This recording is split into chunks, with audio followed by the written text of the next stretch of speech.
సికింద్రాబాద్ ఉజ్జయిని మహంకాళి బోనాలు అత్యంత వైభవంగా జరిగాయి. అమ్మవారిని దర్శించుకునేందుకు భక్తులు పోటెత్తారు. పోతరాజుల విన్యాసాలు, డప్పు మోతలతో లష్కర్లో ఆధ్యాత్మిక సంబరాలు అంబరాన్నంటాయి.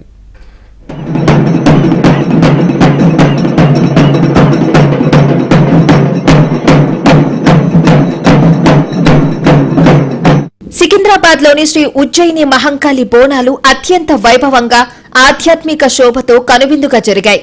తెల్లవారుజాము నుంచే భక్తులు వేలాదిగా తరలివచ్చి అమ్మవారికి తొలి బోనం సమర్పించారు. పోతురాజుల విన్యాసాలు, శివసత్తుల సిగాలు, సంప్రదాయ డప్పుల మోతలు, జానపద కళాకారుల ప్రదర్శనలతో ఆలయ ప్రాంగణం దద్దరిల్లింది. తెలంగాణ ప్రభుత్వం తరపున అమ్మవారికి మంత్రి పొన్నం ప్రభాకర్ తొలి బోనాన్ని సమర్పించారు. ఈ కార్యక్రమంలో మంత్రులు కొండా సురేఖ, సీతక్క, ఎమ్మెల్యేలు, ఎమ్మెల్సీలు పాల్గొన్నారు.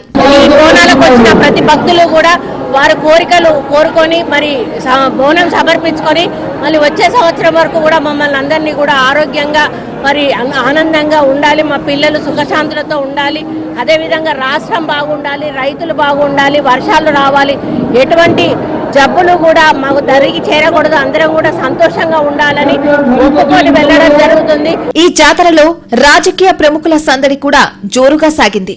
టీపీసీసీ చీఫ్ మహేష్ కుమార్ గౌడ్ కుటుంబ సమేతంగా విచ్చేసి అమ్మవారికి ప్రత్యేక పూజలు నిర్వహించారు. తెలంగాణ ప్రజలు సుఖశాంతులతో ఉండాలని ప్రార్థించారు. మహేష్ కుమార్ గౌడ్ తో ఎమ్మెల్యే తలసాని శ్రీనివాస్ యాదవ్, పలువురు ప్రజాప్రతినిధులు, కాంగ్రెస్ నాయకులు పాల్గొన్నారు. అమ్మవారిని దర్శించుకుని యావత్ తెలంగాణ రాష్ట్రం దేశంలోని ఒక మేటి రాష్ట్రంగా ఎదగాలని రాష్ట్ర ముఖ్యమంత్రి రేవంత్ రెడ్డి గారి నేతృత్వంలో కాంగ్రెస్ పార్టీ ఇస్తున్నటువంటి సంక్షేమ అభివృద్ధి ఫలాలు ప్రజల వరకు చేరవాలని, వర్షాలు సమృద్ధిగా కురిసి ఈ సంవత్సరం అంతా కూడా పాడి పంటలతో సమృద్ధిగా రాష్ట్రం ముందుకు పోవాలని అమ్మవారిని కోరుకోవడం జరిగింది. అటు బీఆర్ఎస్ వర్కింగ్ ప్రెసిడెంట్ కేటీఆర్ కూడా లష్కర్ మహంకాళిని దర్శించుకుని మొక్కులు చెల్లించుకున్నారు. తెలంగాణ ఏర్పడ్డాక కేసీఆర్ హయాంలోనే బోనాలు రాష్ట్ర పండుగగా గుర్తింపు పొందాయని, గత ప్రభుత్వాలు పట్టించుకోలేదంటూ కేటీఆర్ గుర్తు చేశారు. ఈ అద్భుతమైన పండుగను లష్కర్ బోనాలను, ఉజ్జయిని మహంకాళి అమ్మవారి బోనాలను మరి రాష్ట్ర పండుగగా గుర్తించాలన్న డిమాండ్ను ఎవరూ పట్టించుకోలేదు. కానీ పెద్దలు కేసీఆర్ గారి నాయకత్వంలో మనం తెలంగాణ సాధించిందే ఆ తల్లి ఆశీస్సులతో. అందుకే ఆ తల్లికి ఒక బంగారు బోనం కూడా సమర్పిద్దాం రాష్ట్ర ప్రభుత్వం తరఫున. దాంతోపాటు అత్యద్భుతంగా అధికారిక లాంఛనాలతో అధికారికంగానే మొత్తంగా మరి రాష్ట్ర పండుగగా ఈ కార్యక్రమాన్ని చేస్తామని చెప్పాము, చేసి చూపెట్టాము.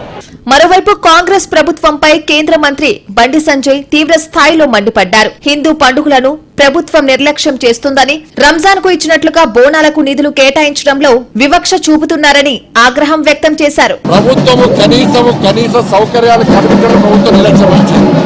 33 కోట్ల రూపాయలు రంజాన్ కోసం ప్రజలు ప్రభుత్వం కేటాయించింది. ఈ గ్రేటర్ హైదరాబాద్ లోనే 3400 దేవాలయాలు పండుగలు నిర్వహించుకుంటున్నారు. అది ప్రభుత్వం కేటాయించింది అంటే కేవలం 20 కోట్ల రూపాయలు. అంటే ఒక్కొక్క దేవాలయానికి కనీసం 6000 రూపాయలు కూడా ప్రభుత్వం కేటాయించింది. ఎంత దారుణమైన ఆలోచన.